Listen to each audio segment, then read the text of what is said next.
Right. හිතට මාර දුකයි බං. අපි කොයිතරම් මිනිස්සු වෙනුවෙන් දේවල් කරත් අපි අසරණ වෙච්ච වෙලාවට අපි විශ්වාස කරපු මිනිස්සුම අපිව මගහැරලා යනවා බං. ගණන් ගන්න එපා බං. ඒ තමයි මිනිස්සුන්ගේ විදිය. ඒක තේරුම් ගන්න ජීවත් වෙන්න. එහෙම තේරුම් ගත්තම ජීවත් වෙන්න හරි පහසුයි. හිතට දුකකුත් නැහැ.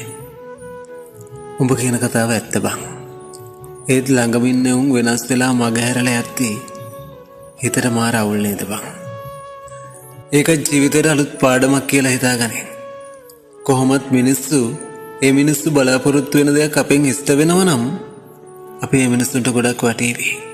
අපෙන් ඒ දේ ඉෂ්ට නොවන දවසට උඹද මමද අපි බලාපොරොත්තු වෙන මිනිස්සුන්ට අපි පයට පෑගෙන දොවිල්ලක් විතරයි බං.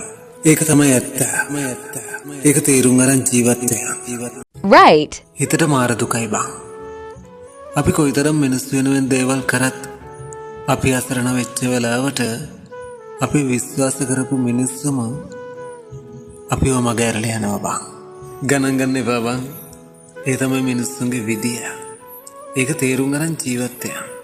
එහෙම තේරුම් ගත්තම ජීවත් වෙන්න හරි පහසුයි. හිතට දුකකුත් නැහැ. උඹ කියන කතාව ඇත්ත බං. ඒත් ළඟම ඉන්න උන් වෙනස් වෙලා මගහැරලා යද්දී හිතට මාර අවුල් නේද බං. ඒක ජීවිතේට අලුත් පාඩමක් කියලා හිතාගනින්. කොහොමත් මිනිස්සු බලාපොරොත්තු වෙන දෙයක් අපෙන් ඉෂ්ට වෙනවා නම් අපි ඒ මිනිස්සුන්ට ගොඩක් වටීවි. අපෙන් ඒ දේ ඉෂ්ට නොවන දවසට උඹද මමද අපි බලාපොරොත්තු වෙන මිනිස්සුන්ට අපි පයට පෑගෙන දොවිල්ලක් විතරයි බං. ඒක තමයි ඇත්ත. ඒක තේරුම් අරන් ජීවත් වෙන්න.